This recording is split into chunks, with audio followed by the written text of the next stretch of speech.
there, and we saw the Latino vote come into play, it seems.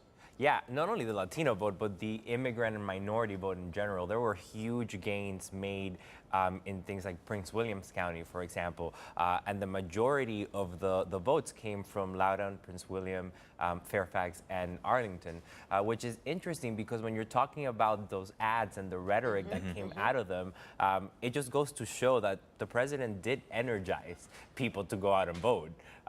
It's just more of the people that were voting against him than were voting for him. So the minority, immigrant, Latino vote swooped across the state, and we had folks winning House of Delegates races. We had the governorship, and so by and large, I think it was a matter of rhetoric having a really adverse effect on voting. You know, the other side will argue and say, no, this is just Virginia trending to become a blue state, and that's the trend it was already on. Do you really think this is more of a referendum on President Trump, or is it just Virginia? It's just the way that we're seeing things trickle right now. Well, look, the gains were made in districts and in regions of the state that were already trending blue. So we have to talk about the fact that voters turned out to vote, and decisions are made by the people that show up. So yes, whoever would tell you that has a point. However, I believe that Trumpism was also on the ballot there, and Virginia was a bit of a wall on that onwards march. So there's a little bit of both.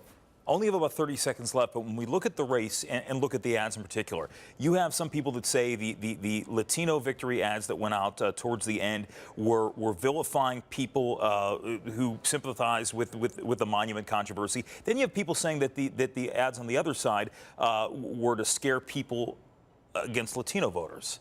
So do you think towards the end it just got a little too ugly on both sides? Well, we've always talked about the fact that the ads have an effect on whether people go out and vote or not. And I maintain that the rhetoric got so heated and so ugly and so divisive that people had already made up their minds well before those ads came about, but that energized them to go vote. So there's an important factor to count on there. Stephen Cruz, thanks so much for coming in.